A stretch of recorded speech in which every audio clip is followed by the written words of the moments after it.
bermula dari konsep sederhana yang kemudian terus dikembangkan dengan pemikiran kritis oleh para ahli.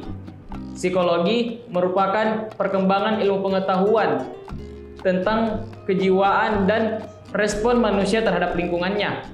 Psikologi sangat dekat dengan perkembangan intelektual di Eropa. Maka pada video kali ini kita akan menilik lebih dalam tentang psikologi dan sejarah lintas periode.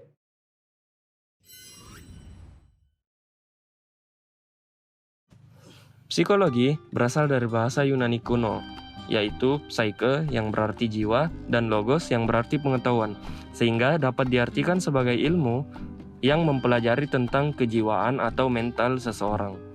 Berangkat dari bahasa tersebut, seperti mayoritas disiplin ilmu lainnya, perkembangan awal psikologi tak lepas dari pengaruh Yunani kuno. Di masa Yunani kuno, terdapat dua poros utama mengenai bagaimana kondisi mental seseorang didefinisikan.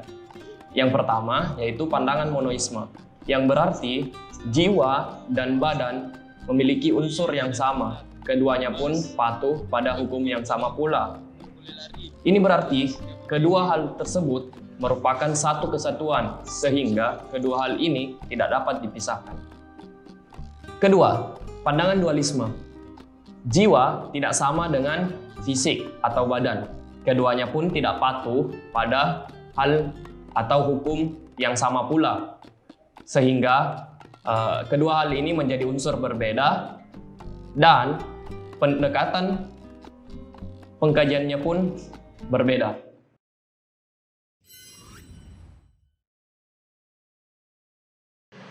Tahun 1879, Wilhelm Wundt mendirikan sebuah laboratorium psikologi pertama sebagai titik awal perkembangan sejarah psikologi.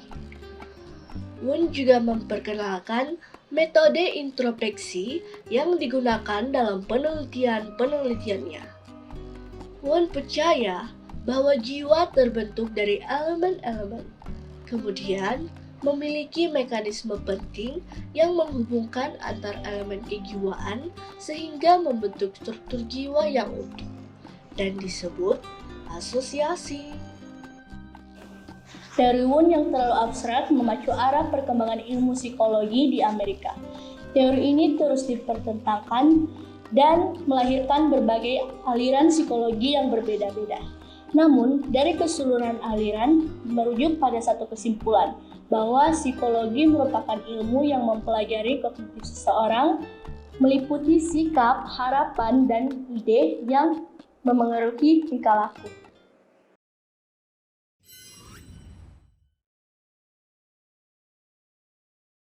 Meski telah menemui titik temu, namun aliran tersebut tetap berdiri kokoh sebab antara aliran lainnya memiliki bukti dan tidak saling kontradiksi antara satu dan lainnya sebab masing-masing aliran memiliki pendekatan kognitif dengan arah yang berbeda-beda. Berikut beberapa pendekatan kognitif yang hingga saat ini masih digunakan dan menjadi acuan para psikolog dunia dalam mengkaji gejala psikologi manusia. Pertama, strukturalisme. Bertumpu pada kajian filosofi-filosofi yang terkait dengan kejiwaan dan mencapai tujuan untuk memajukan ilmu pengetahuan. Metode introspeksi digunakan secara eksperimental untuk melakukan penelitian secara analistik. Kedua, fungsionalisme, yaitu melalui pendekatan proses mental terjadinya aktivitas psikologi tujuan dan fungsi. Ketiga, behaviorisme yang melalui pendekatan yang mengamati bentuk tingkah laku kebiasaan dan bagaimana tingkah laku seseorang dikendalikan. Keempat, gestalt psikologi melalui pendekatan pola atau dasar sebagai unit kesatuan, sedangkan alat yang mendasarinya adalah persepsi dari hasil pengamatan.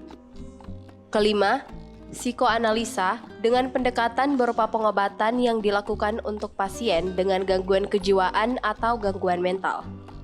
Keenam, psikologi humanistik didasarkan pada pengalaman masa lalu yang memiliki pengaruh pada pembentukan kepribadian manusia yang berbeda-beda di masa sekarang.